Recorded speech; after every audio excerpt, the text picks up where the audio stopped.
그때 솔로몬이 이르되 여호와께서 캄캄한 데 계시겠다 말씀하셨사오나 내가 참으로 주를 위하여 계실 성전을 건축하였사오니 주께서 영원히 계실 처소로소이다 하고 얼굴을 돌이켜 이스라엘의 온 회중을 위하여 축복하니 그때에 이스라엘의 온 회중이 서 있더라. 이스라엘의 하나님 여호와를 송축할지로다. 여호와께서 그의 입으로 내 아버지 다윗에게 말씀하신 것을 이제 그의 손으로 이루셨도다. 이르시기를 내가 내 백성 이스라엘을 애굽에서 인도하여 낸 날부터 내 이름을 둘 만한 집을 건축하기 위하여 이스라엘 모든 지파 가운데서 아무 성읍도 택하지 아니하고 다만 다윗을 위하여 내 백성 이스라엘을 다스리게 하였노라 하신지라. 내 아버지 다윗이 이스라엘의 하나님 여호와의 이름을 위하여 성전을 건축할 마음이 있었더니 여호와께서 내 아버지 다윗에게 이르시되 네가 내 이름을 위하여 성전을 건축할 마음이 있으니 이 마음이 내게 있는 것이 좋도다. 그러나 너는 그 성전을 건축하지 못할 것이요 몸에서 낳을 내 아들 그가 내 이름을 위하여 성전을 건축하리라 하시더니 이제 여호와께서 말씀하신 대로 이루시도다. 내가 여호와께서 말씀하신 대로 내 아버지 다윗을 이어서 일어나 이스라엘의 왕위에 앉고 이스라엘의 하나님 여호와의 이름을 위하여 성전을 건축하고 내가 또 그곳에 우리 조상들을 애굽 땅에서 인도하여 내실 때에 그들과 세우신 바 여호와의 언약궤를 위하여 한 처소를 설치하였노라. 아멘. 언약궤를 이동시켜서 성전에 지성소에 그룹의 날개 아래 정확히 잘 두었죠. 어제 말씀드린 것처럼 언약궤 옮길 때 사용하는 막대기 하나도 대충하지 않았다고 말씀을 드렸습니다. 궤의 위치도 정확하게 또 그리고 궤 안에는 두 돌판만 딱 집어넣었죠. 실수나 다른 위태로운 행동들이 전혀 감지되고 있지 않죠. 그러자 어떤 일이 일어났습니까? 여호와의 영광의 구름이 성전에 빽빽하게 임하였습니다. 자, 오늘 본문은 바로 그때를 말하고 있습니다. 12, 13절을 보시면 그때에 솔로몬이 이르되 여호와께서 캄캄한 데 계시겠다 말씀하셨사오나 내가 참으로 주를 위하여 계실 성전을 건축하였사오니 주께서 영원히 계실 처소로소이다 하고 솔로몬이 성전에 임한 여호와의 빽빽한 구름을 보며 말하는 겁니다. 여호와께서 캄캄한 데 계시겠다 말씀하셨사오나 자, 이 말은요 여호와 하나님이 어두운 곳을 좋아하신다 이런 뜻이 아닙니다. 그래서 캄캄하다라는 말은 영어로 thick cloud 혹은 heavy cloud 그러니까 여호와께서 짙은 구름 두꺼운 구름에 계시겠다고 말씀하셨사오나 이런 뜻을 말하는 거죠. 지금 이제 막 솔로몬이 보았고 실제로 성전에 임했던 여호와의 구름의 그 빽빽함 짙고 두껍게 임한 그것을 보고 말하는 겁니다. 그러니까 여호와 하나님은 빽빽한 구름 사이에 임재하신다고 말씀하셨지만 자, 이제는 어떻게 됐다는 겁니까? 성전이 지어졌으니 이제 그렇게 거하시지 않고 이제는 이 집에 여호와의 집 성전에 거하신다라고 말하는 겁니다. 하나님의 임재와 장소가 이제는 정해졌다라고 말하는 거죠. 바로 여기가 하나님께서 거하시는 곳입니다 라고 말씀을 드리는 겁니다. 이 말이 틀린 말이 아니죠. 그냥 하는 말도 아닙니다. 아버지 다윗 시절에 하나님께서 허락하셨지요. 내가 이제 성전에 임할 테니 그래 네가 짓겠다는 나의 집 성전 짓는 것도 허락한다.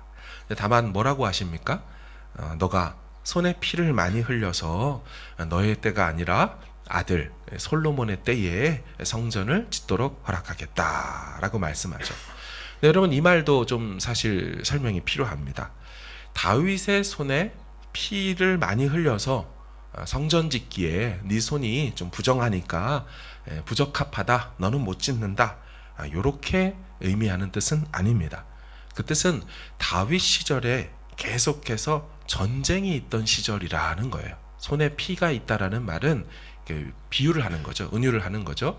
사실은 네가 전쟁 중에 있구나. 따라서 평안하게 안정감 있게 국가적 공사를 할 수 있는 때가 못 된다는 겁니다. 아들 솔로몬 시대가 되어야 이 전쟁이 그치는 이 평화의 시대가 올 것이기에 그런 평화로운 시대에 여유로운 때에 건축을 하라고 말씀하는 거죠. 어찌 보면 이 말씀은 하나님 여호와께서 배려해 주시는 말씀입니다. 무리하게 네가 전쟁도 하면서 출전도 나가면서 건축까지 하려고 하지 말고 건축은 나라적으로 좀 평화로울 때 하려무나, 이렇게 말씀해 주는 거죠. 하나님 참으로 사랑과 배려가 넘치시는 분이십니다. 다윗 혼자 무거운 사명을 다 감당하지 않도록 배려해 주는 거죠. 다윗아, 너는 너의 시대에 너가 감당할 몫까지만 감당하거라. 나머지 일들은 네 아들이 하면 된단다. 이 말씀을 생각하면서 여러분, 주의 일도요, 참 욕심으로 할 것이 아니라 때에 맞게 인도하심에 따라 해야 한다라는 것입니다. 참 뜻도 좋고 당연히 하면 좋지만 때로 하나님께서 허락하지 않는 사역이 있다면 우리 편에서는 그때를 기다려야 하는 거죠. 왜냐하면 그때가 가장 선한 때고요, 가장 순적하게 일이 되어질 때이기 때문에 하나님이 잠시 유보하라고 말씀을 하는 거죠. 왜 내게 허락해 주지 않느냐며 조를 것이 아니고 하나님의 때를 기다리는 것이 우리에게 가장 좋은 것임을 믿어야 할 것입니다. 주님은 또 주님의 때가 되잖아요. 그러면 또 급하게 막 언제든지 막 일을 막 몰아치면서 하시기 때문에 우리가 그것을 아니까 우리 시간표에 우리 주님을 맞추려고 하지 말고 주님의 일정과 시간표에 우리를 맞춰야 할 줄로 믿습니다. 다시 돌아와서 솔로몬이 이렇게 성전에 임한 여호와의 구름을 보며 이제는 여호와께서 이 성전에 거하실 겁니다 라고 말씀드린 후에 고개를 돌려서 몸을 돌려서 회중을 바라봅니다. 그리고는 의미 있는 행동을 하죠. 축복이라는 걸 합니다. 14절을 보십시오. 얼굴을 돌이켜 이스라엘의 온 회중을 위하여 축복하니 그때 이스라엘의 온 회중이 서 있더라. 아멘. 이 솔로몬의 이 축복 행위는 참 중요한 의미를 갖습니다. 왜냐하면 이 나라와 국가의 대표격 리더가 회중과 백성을 향해 하는 이 축복 아니겠습니까? 이거의 기원이 모세 시절까지 올라가고 있기 때문입니다. 그러니까 모세 시절에도요, 하나님께서 시내산에서 모세에게 보이신 식양대로 모세가 내려와서 성막을 짓지 않습니까?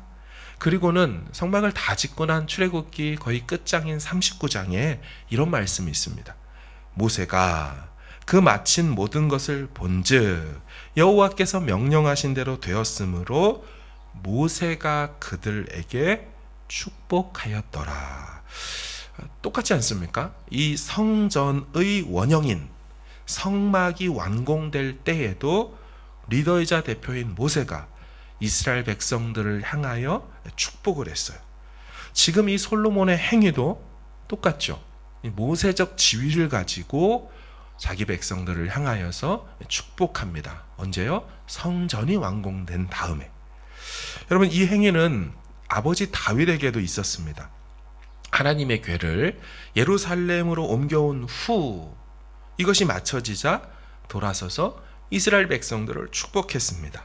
역대상 16장에 보면요, 다윗이 번제와 화목제 드리기를 마치고 여호와의 이름으로 백성에게 축복하고, 지금 솔로몬은요, 아버지 다윗의 위치에서 또한 모세적 기원을 가지고 매우 의미 있는 그런 축복을 하고 있는 것입니다. 이 한 나라의 리더가 백성들을 축복하자 이제 그 복을 백성들이 받게 된다라는 것입니다. 솔로몬이 하나님의 백성들을 위해 축복한다, 이 빌축이라고 그랬죠. 기도할 축입니다. 그러니까 하나님께 축복한다, 그러니까 그들을 축복한다는 얘기는 하나님께 복을 구하는 거죠. 하나님, 내 백성들에게 복을 내려주십시오라고 기도하는 행위, 그게 바로 축복이죠. 참 중요한 대목이고 중요한 장면입니다. 다윗 시절에는요, 이 성공적으로 하나님의 궤를 예루살렘으로 옮겨온 후에 이스라엘 남녀를 막론하고 다윗이 잔치를 벌이지 않습니까? 각 사람들에게 떡 한 덩이씩 다 백성들에게 나눠줍니다. 야자 열매로 만든 과자도 주고요. 또 건포도로 만든 과자도 다 나눠줍니다. 나라 전체가 축제의 분위기가 되고요. 또 하나님께 받았던 그 복을 다시금 주께로 돌려드리죠. 이것을 송축한다라고 표현하지 않습니까? 칭송을 보낸다. 받은 복을, 주신 복을 다시금 돌려드리는 거죠. 자, 이렇게 기분 좋고 복된 날, 다윗도요, 모든 이스라엘 백성들을 축복하고 나서 가정으로 돌아오지요. 그리고 나서 자기 가족을 아버지로서, 가장으로서 축복하러 들어옵니다. 한 나라의 왕이라고 해도 가장이기 때문에 또 가장으로서, 가정의 제사장으로 축복하러 들어온 겁니다. 근데 이때 일이 발생하지 않습니까? 그 일을 마치고 퇴근하고 돌아온 이 남편 다윗에게 미갈이 마중 나가서 참 부적절한 말을 했습니다. 이스라엘 왕이 오늘 어떻게 영화로우신지 방탕한 자가 염치 없이 자기 몸을 드러내는 것처럼 오늘 그의 신복의 계집종 눈앞에서 몸을 드러내셨도다 하니, 아시는 것처럼 다윗이 하나님의 궤가 들어오자 너무 기뻐서 힘있게 뛰며 예배하는 모습을 보고는 이 아내가 업신여기고 스스로 부끄러워한 것이죠. 이 예배와 이 축복의 행위들을 미갈이 우습게 여긴 것입니다. 인간의 눈으로 그것을 판단한 거죠. 그러자 어떻게 됩니까? 그러므로 사울의 딸 미갈이 죽는 날까지 그녀에게 자식이 없으니라. 무슨 뜻입니까? 하나님의 저주로서 자식이 없어졌다라고 해석할 수도 있고, 더 이상 남편 다윗이 미갈과 잠자리를 하지 않았다, 그래서 아이가 생기지 않았다라고 볼 수도 있습니다. 무슨 말입니까? 하나님의 임재의 소식 앞에 감사하고 축복하고 예배하는 거, 영적으로 매우 중요한 행위죠. 그래서 솔로몬이 모세를 이어 아버지 다윗을 이어 그렇게 행하고 있는 겁니다. 그런데 다윗 시대에 다윗의 아내 미갈은 전혀 동참하지 못하죠. 전혀 그 가치를 느끼지 못하고 있었습니다. 그러자 남들 다 받는 복을 자신만 받지 못하고 죽는 날까지 자식이 없게 되었던 것입니다. 자, 이제 내일부터는요, 주일까지 솔로몬의 기도가 쫙 등장합니다. 그리고 이 성전이 가진 깊은 신학적 의미들이 등장합니다. 모두 다 영적인 의미를 갖습니다. 특별히 기도와 관련해서 성전이 얼마나 중요한 역할을 차지하고 있는지가 나오게 됩니다. 무엇을 말합니까? 여러분, 축복하는 행위, 다른 사람을 향해 복을 비는 행위, 그 사람에게 복을 달라고 기도하는 행위, 여러분, 이게 영적인 행위죠. 그리고 영적으로 일어나는 하나님 편에서 자기 백성에게 복 주시는 행위입니다. 그리고 자기 백성들의 행위, 이 복의 근원 되시는 여호와 하나님께 기도하고 간구하는 행위, 이것도 매우 영적인 행위이고 동시에 실제적으로 일어나는 일들이죠. 자, 이런 영적인 일들이 다 성전을 통해, 성전을 향해, 성전을 매개로 해서 이제 자기 백성들에게, 그 이스라엘 백성들에게 일어나더라는 거, 그게 쭉 나오는 내용들입니다. 사랑하는 여러분, 가정의 제사장이 공동체의 대표나 리더가 멤버들을 축복하는 거 참 중요한 일입니다. 성전을 중심으로 해서 이런 일들이 그 시절에 있었습니다. 그럼 오늘날 신약 시대에는 어떻게 이해할 수 있을까요? 참 성전이신 예수 그리스도와 그분의 이름을 매개로 하여 성도들 가운데 일어나는 일들이 되는 것이지요. 이 축복하는 행위와 누군가를 위해 간구하는 그 행위가 몸된 교회 안에서 마음껏 영적으로 일어나고 이루어지는 것, 참 복된 일인 줄로 믿습니다. 이 새벽에 서로를 위해서 기도하고 또 자녀들을 위해서 부모된 분들이 같이 기도하고 열방과 나라를 위해서 주님의 이름, 몸된 그분을 매개로 하여 기도하는 행위들, 이게 그냥 공으로 사라지는 일들이 아닙니다. 영적인 행위고 또한 그것이 삶에 실제적으로 나타나는 역사가 되는 것이지요. 이 새벽이 꼭 그런 시간이 될 수 있기를 간절히 주의 이름으로 축원합니다. 주의 날